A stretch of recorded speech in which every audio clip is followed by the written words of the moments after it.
그렇지 않아죠? Yes, it's my dream. Every rider has a dream for an Olympic.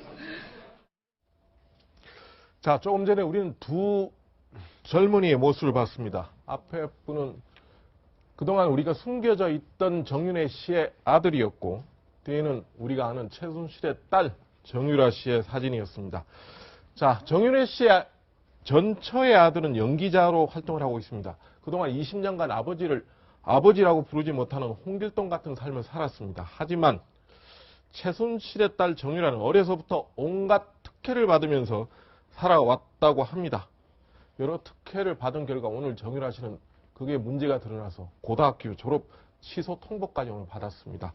참 두 사람의 삶이 왜 이렇게 극명하게 엇갈렸는지 참 이상일 의원. 네. 지금 정유라 씨의 숨겨진 아들은 또다시 참 이렇게 언론에 여러 가지 네네. 옛날 얘기를 지금 토로하고 있어요. 네. 지금.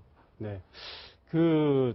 이제 정윤혜 씨가 최순실 씨하고 결혼하기 전에 네. 일남 일녀를 둔 모양입니다. 네. 그러니까 그 아들과 또 누나가 한 명 있는 모양인데 아들이 벌써 32살인가 네. 이렇게 되는데 정말 뭐 20년 이상 아버지 전화번호도 모르고 아버지가 가끔 안부는 묻는데 그때는 공중전화로 네. 이렇게 연락이 오고 자기 집에서는 뭐 아버지 정윤혜 씨 이름 자체가 금기였고 우리들은 잊혀진 가족이다.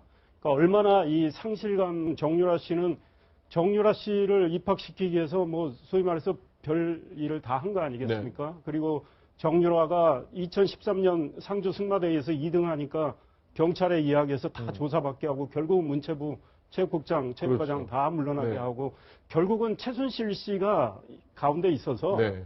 그 전부 정윤혜 씨 전 가족을 차단하려고 했던 것 같고 정윤혜 씨도 최순실 씨의 위세를 알았겠죠. 1996년인가 결혼을 했으니 네. 최순실 씨의 재산도 알았을 거고 그 이후에 2년 뒤에 박근혜 대통령이 이제 국회로 진출하지 않습니까? 네. 그래서 정윤혜 씨가 비서실장 역할도 하고 네. 이러다 보니까 결국은 이 최순실 씨의 그 울타리 안에서는 편안한 삶이 있기 때문에 네. 이 그 전에 가족들하고는 아주 차단하면서 냉정하게 이렇게 대했던 것들이 그런 비정한 모습들이 이렇게 이제 나타나니까 참 이 씁쓸한 그런 생각이 듭니다. 자, 최영님, 왜 그렇게 최순실 딸이라면 정윤혜 씨는 또 나름대로 본인 딸이기도 한데 이게 본인이 이제 숨겨진 아들에 대해서는 저렇게 차갑게 할 수밖에 없었고.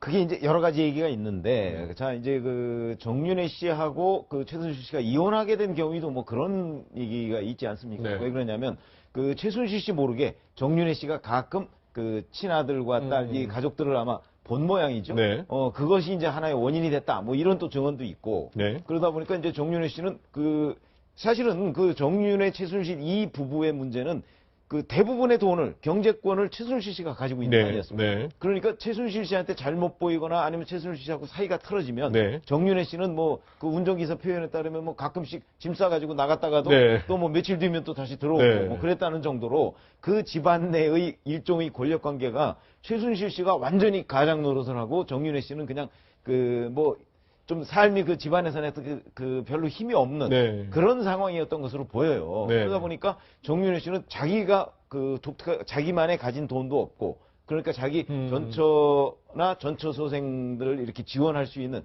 그런 여력이 전혀 없었던 거죠. 네. 그러니까 정유라 씨는 그 본인의 모친이 돈이 많고 권력이 있고 그러니까 그 영향을 받아서 저렇게 뭐 거의 공주 같은 삶을 산 것이고 저 정윤혜 씨 친아들은 그 정윤혜 씨는 뭐 지원을 안 하고 그리고 본인의 어머니는 뭐 또 별 돈이 없는 것으로 보여요. 그러니까 이제 알바해서 뭐 대학을 들어갔다 거 아니겠습니까? 그러니까 이제 저렇게 어려운 삶을 산 것이고 이렇게 극명하게 대조가 되는 거죠. 그러니까 최순실 씨가 후처인데 그렇죠. 전처에 대해서 투기와 질투해서 그 자식까지 미워했다라고 하는 감정의 문제가 아니라 잘 생각해보면 제가 볼 때는 최순실 성품상, 성정상 유산 문제 때문에 어차피 그 아들들 정윤혜 씨의 정윤혜 씨와 재혼하기 전에 원래 부인과 낳았던 아들과 딸들에 대해서 만약에 계속적으로 관계를 유지했다라면 유산에 대해서 상속을 해줘야 되지 않겠습니까?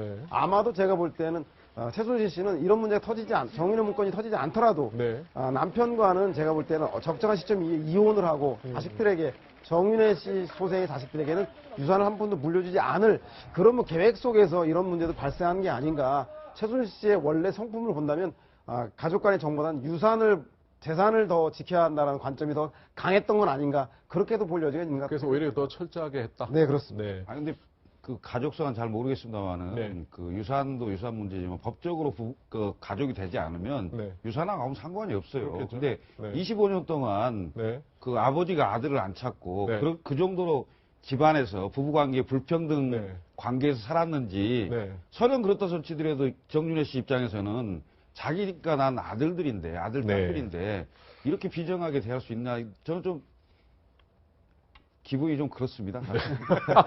제가 속사정을 뭐 더 이상 알 수는 없지만 저희가 이렇게 한번 정리해봤습니다. 모피와 오토바이라는 얘기를 한번 해봤는데 이게 2년 전에 우리가 얘기했던 정윤의 문건의 시작이 처음부터 최순실 씨가 얘기를 한 게 아니라 최순실 씨가 원래 건물이죠. 신사동 건물에 같이 입점해 있던 모피 의류점 김모 씨한테 자기 얘기를 한 겁니다. 그 얘기를 해서 내 남편 정윤회와 이혼할 듯하다. 이런 얘기들이 여러 경로로 흘러나갔던 겁니다. 그런데 이제 평소에 정윤회 씨는 오토바이를 즐겨 타서 오토정이라 불렸고 그러면서 이게 박지만 씨를 주변에서 미행할 때 오토바이를 타고 다녔다는 얘기로 지금 번져서 여러 가지 첩보가 올라갔던 겁니다. 그래서 본격적으로 첩보 수집을 좀 하라. 이 과정에서 결국은 모피와 오토바이가 다 등장해버린 겁니다. 그러니까 정윤회 문건 탄생의 계기가 된 거죠. 네. 저 오토바이는 사실은 그 정윤회 씨가 정윤회 씨도 오토바이를 좋아했지만, 네. 그러니까 박지만 씨를 미행했다는 거는 누군가가 시켜서 그렇죠. 이제 예. 저쪽 어디 그 경기도에 있는 그쪽에 네. 있는 사람이 그 미행을 했다고 네. 이게 언론에 보도된 그렇죠. 적이 있어요. 네. 근데 정윤회 씨는 물론 그걸 부인하고 있지만, 네. 그러니까 그런 문제가 언론에 보도되고 그러면서 사실 정윤회 씨와 박지만 씨 간에 뭔가 알력이 있는 것 아니냐 네. 하는 게 또 문건에 들어가 있고, 네. 저 모피 의류점의 김모 씨는 사실은 한때 네. 그 최순실 씨하고 같이 살았다는 거 예, 아니에요? 예. 같이 같이 살았는데 아주 여러 얘기를 깊이 나눴다는 그렇죠. 나누니까 최순실 씨에 관해서는 모든 것이 사실 비밀이고 외부에 알려진 그렇죠. 것이 없는데 네. 저 김모 씨를 통해서는 일부 흘러나온 점이 있어요. 예. 근데 정윤회 문건에 보면 김모 씨가 어디 얘기한 게 아니고 네. 김모 씨가 또 그 왜 박동열 예, 그 박동열, 예. 그 대전국세청장 국세청장인가 네. 그분하고 관계해서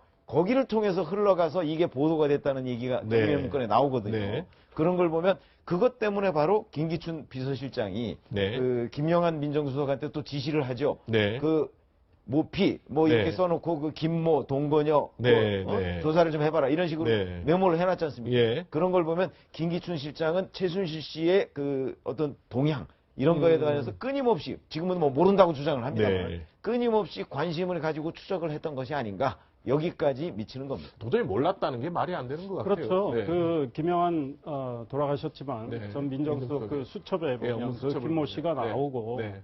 그러니까 그건 김 실장이 지시를 하신 거고 이 조사 결과에 네. 아마 제가 보기에는 정윤회가 중심이 됐겠지만 네. 최순실 씨 문제도 보고가 됐다고 봅니다. 네. 왜냐하면 네. 당시 그 유출된 문건에 보면요. 네. 이 2013년 그 상주에서 그 최순실 예, 딸 예. 정유라가 네. 이동한 그 문제에 대해서 문체부 국과장에 대한 네. 문제도 네.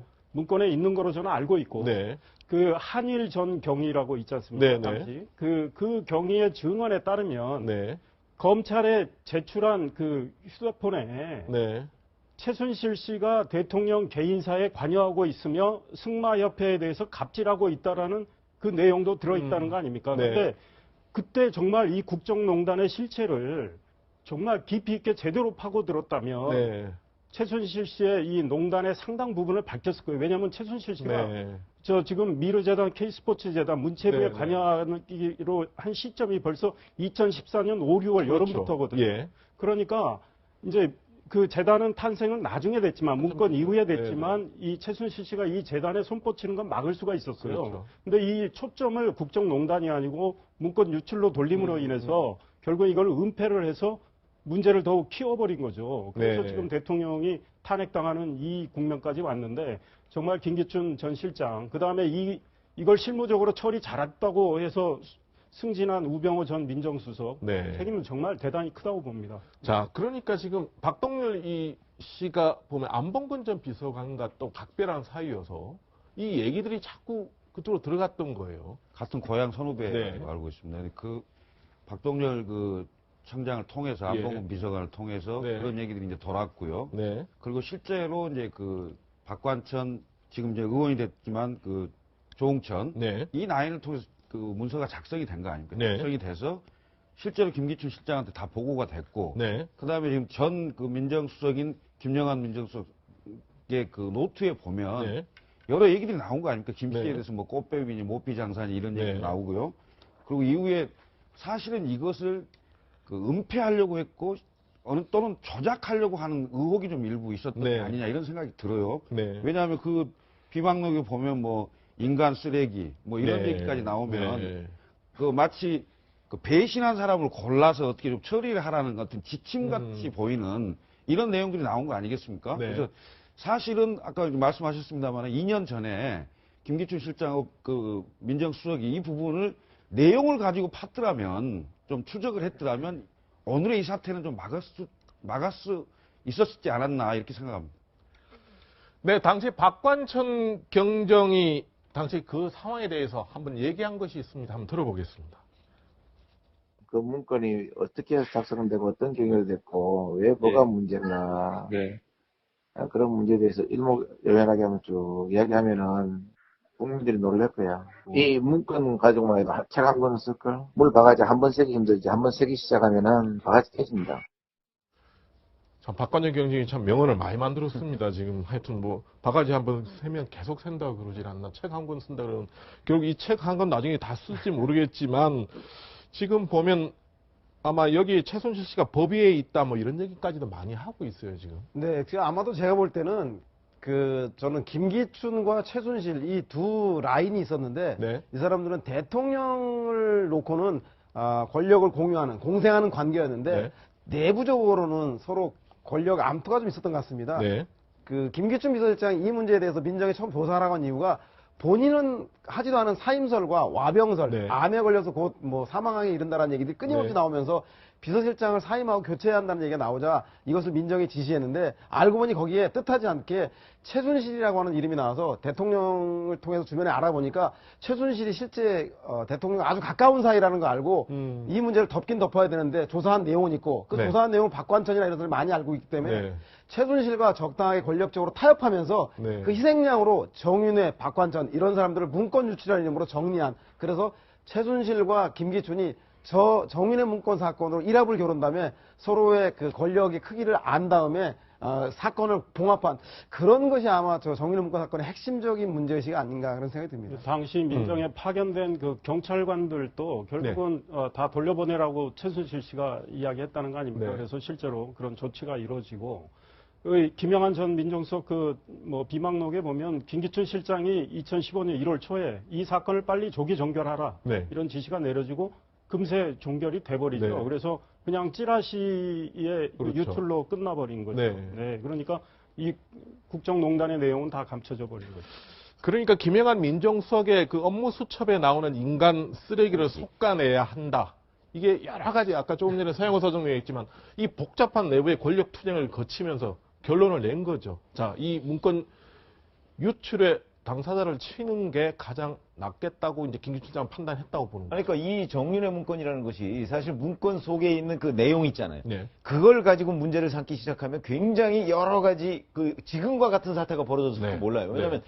거기에 있는 것은 거의 깡그리 무시를 했던 네. 거 아닙니까? 뭐 일부 팩트가 검찰 좀 틀리긴 조사에. 해도 전체적인 맥락에서는 아니, 그뭐 틀렸다는 게 검찰 네. 조사인데 네. 사실 그것도 다시 조사하면 네. 틀렸는지 맞았는지는 지금 그 우리가 다시 한번 단정적으로 조사를 얘기하기 제대로 어려운 상황이에요. 네, 네, 네. 그런 거 보면 왜 그러냐면 저 오토바이 미행 사건만 해도 네. 지금 아직까지도 저게 맞다고 주장하는 사람도 있거든요. 아, 네네. 그런 걸 보면 네. 그 문건 내용에 있는 내용으로 들어갔으면 아. 아마 그 지금 이 최순실 게이트 같은 것들이 2014년에 이미 불어졌을 그렇죠. 수도 있어요. 네네. 그런데 지금 이제 그게 아니고 내용은 다 뭐 찌라시라고 이제 박근혜 대통령이 규정하면서부터 네, 공개석상에도 거론했어요. 제대로 그걸 조사하지도 않은 것 같고 네. 그 후에는 전부 유출 문제만 가지고 네. 있기 때문에 네. 그럼 유출 문제와 가지고 해서 인간 쓰레기라고 하면 유출에 관여한 사람을 인간 쓰레기라고 규정하는 게 네. 되잖아요. 네. 그 유출에 관여한 사람은 결국 그 당시에 김기춘 전 실장은 조홍천 비서관하고 네. 박관천 경정을 그렇게 지목을 했단 사실상. 말이죠. 네. 그러면 김기춘 전 실장이 얘기한 인간 쓰레기는 결국 이 두 사람이 되지 않을 수가 없는 거죠. 네. 그렇게 돼서 이 두 사람만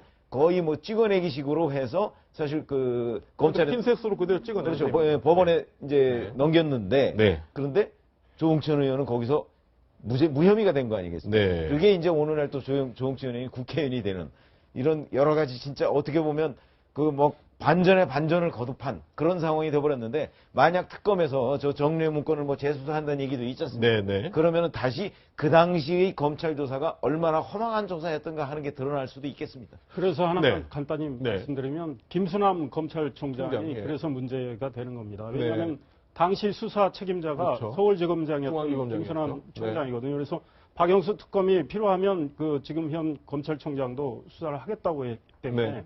그러나 이 문제는 반드시 특검이 밝혀야 된다고 봅니다. 아, 지금 정윤의 문건. 네, 자체. 그렇습니다. 네.